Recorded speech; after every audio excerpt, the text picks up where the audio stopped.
Today we're talking about one of my favorite subjects, which is flipping houses. It's all over HGTV, and I run across people all the time that are wannabe flippers or people who talk about their intentions to get their real estate license and get into flipping houses. So can't think of anything sexier. Well, DMAC.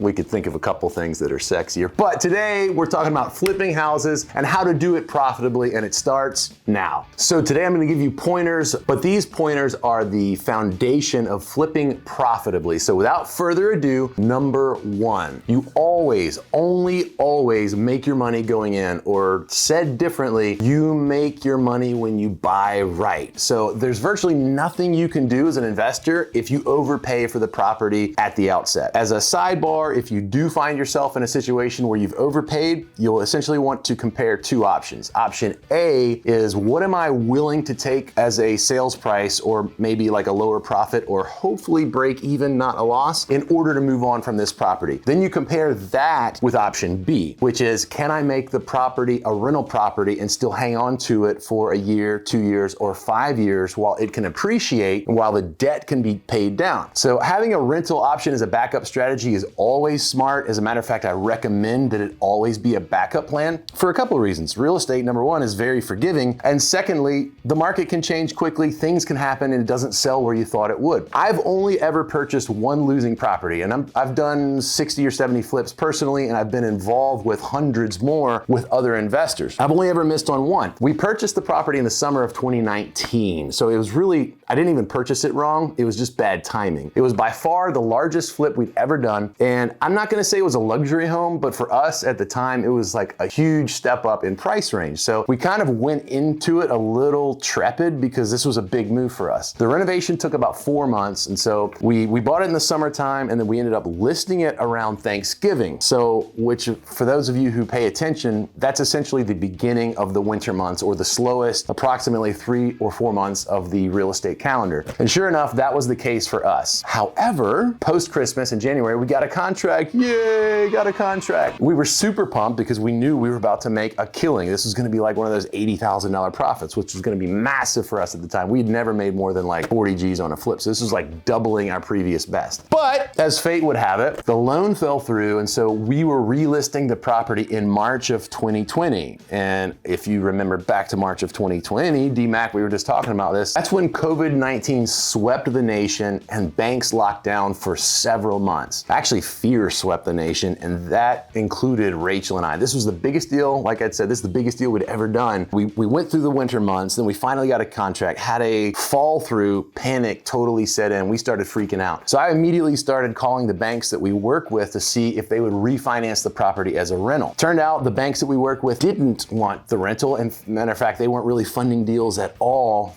I think it was like June or July before most banks started opening back up again. So we dropped the price, and we dropped the price, and we dropped the price way below what its intrinsic value was, and we essentially took about a $30,000 loss just to get rid of it. So there are two morals to that story. First, panic leads to bad decision making. It's virtually impossible to make good decisions if you are overwhelmed with fear. Secondly, if I would have just taken a deep breath and like really paused and kept calling lenders, I feel very confident I could have found someone that would have refinance that property for me as a rental, and I would have just held on to it. If I would have held on to it for 18 months or so, I would have sold that property for a massive, probably 6-figure profit, because we've seen post-COVID, the real estate market just soar. So that's my one and only loss, and there's a lot of lessons in there for all of you. Don't panic. Have a rental strategy as a backup. You can wait it out. Real estate is super forgiving. So remember to be sure to make your money going in, but if you miss, don't panic. Remember that owning a cash flowing rental property is a great contingency plan. Lesson number 2 to flipping profitably. You have to get the most out of your renovation. So on your first few deals, I recommend you slow down before you speed up.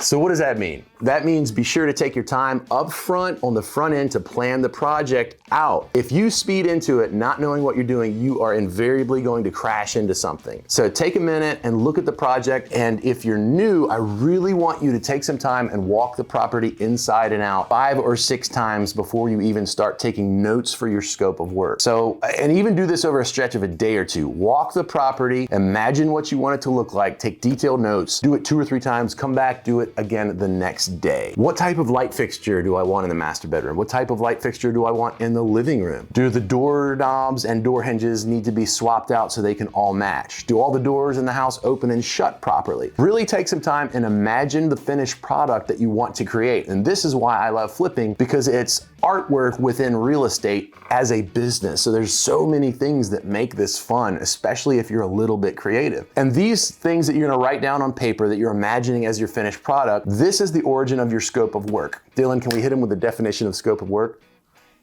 So trust me, if you don't tell the contractor exactly what you want, there's gonna be confusion and you're gonna get exactly what you don't want. You're likely gonna end up spending more money too, because the contractor is just going to do what he or she thinks should be done because you weren't specific enough to create and paint that vision for them of the finished product. So make sure when you're creating the scope of work, you are as detailed as possible. So for instance, if you're giving a line item to an electrician, don't just say upgrade electrical service. Say replace panel box and upgrade electrical service to 200 amp AFCI and GFCI breakers. And if you're saying to yourself, well, I have no idea what that is, sounds great, but it's very foreign. Well, that brings me to point number 3, which is I recommend you work with a Class A contractor and hire them to execute the entire scope of work versus you managing the job yourself, especially for your first 8 to 10 deals. Electricians, plumbers, specialty contractors, all tradesmen, they can be difficult to manage and they are very niche in what they can do and what they can't do. They really need a field general, someone who sort of knows the end from the beginning, is capable of seeing the big picture, and can speak a common language with them in order to take the job from a train wreck status to a lovely finished home ready to be marketed and sold and lived in. I'd also recommend you stay involved in the project as much as you can so that by the 2nd or 3rd or 5th or 10th project, you can start to ask the right questions to these subcontractors and learn to speak that common language with them as well. This is next to impossible to do on your first project unless you come from a construction background. And that's totally okay. That's actually part of the fun, is learning all of this. But use your general contractor. Ask questions and see them as like a valued partner, as an educator for you. Here's another pro tip. No one can make you as much money as a competent general contractor. They are your best friend. They are your lifeline. I would take a good GC over any other real estate asset like an agent or an attorney, even a wholesaler or a deal finder. I'd say they're tit for tat, general contractor and deal finder. We talked about number 1, you gotta buy right. So deal finders, general contractors are worth their weight in gold. So on to number 4, and this one is an easy win. So every one of you should be able to nail this and be proud that you nailed it, which is have your finishes picked out and ready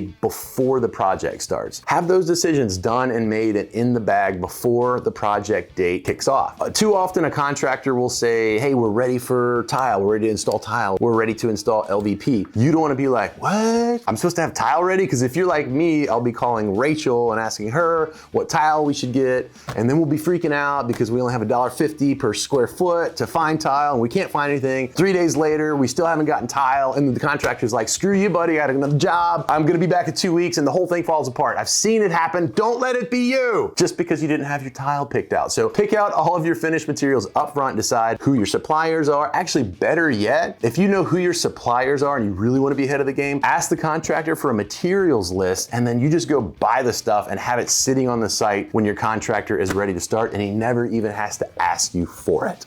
That's best case scenario. Number 5, this is quality control, and I'm gonna summon my inner Jocko Willink voice here. This is an extreme ownership piece for you, okay? If you've ever read the book Extreme Ownership, it basically says that your life is a complete reflection of you, and everything that's great is because of you, and everything that's not great is your fault. So quality control is 100% on you. We love most of the people that we work with, actually love all the people that we work with, but we still trust and verify on a daily basis. So I recommend that you drive your projects a minimum once a week, but I'd prefer it to be daily if possible. To this day, as much experience as we have and as much as we have going on, I'm at our houses 4 to 5 times a week. And if I have a busy week and can't make it every day, I'm driving on Saturday. Sometimes I'm driving on Sunday because I want to have eyeballs on what's going on in the project, because it's my responsibility to be in charge of quality control. When you go to list this house and sell it, the buyer that doesn't like the way the cabinets look or the way the painting is, they're not not gonna call your contractor and yell at them. They're calling you. They're calling your representation. So the quickest way for a job to spiral out of control is for you to not show up for a couple of weeks, and then you find out that the wrong granite's been installed and now it has to be ripped out, and you know, that whole spiral. I've seen it, I haven't seen it 1,000 times. I've seen it once, and once was one too many, trust me. So stay ahead of the game, be a pro, make sure that you show up to the job, show up regularly, and make sure that your contractor is working per the scope of work and the project is coming together in a workmanlike and aesthetically pleasing manner.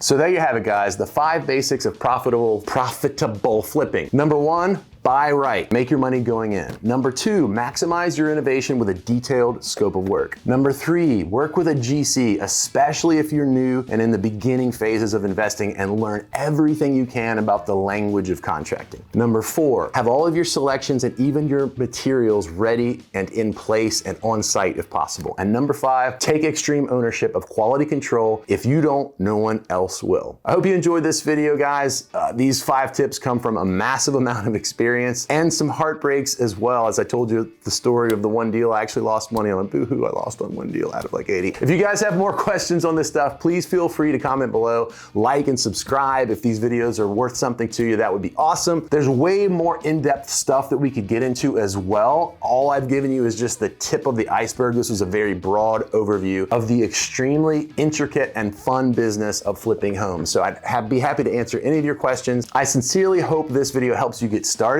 because remember, ideas and concepts are worthless without action. Execution is the game. So until next time, I'm Jonathan Beasley, signing off.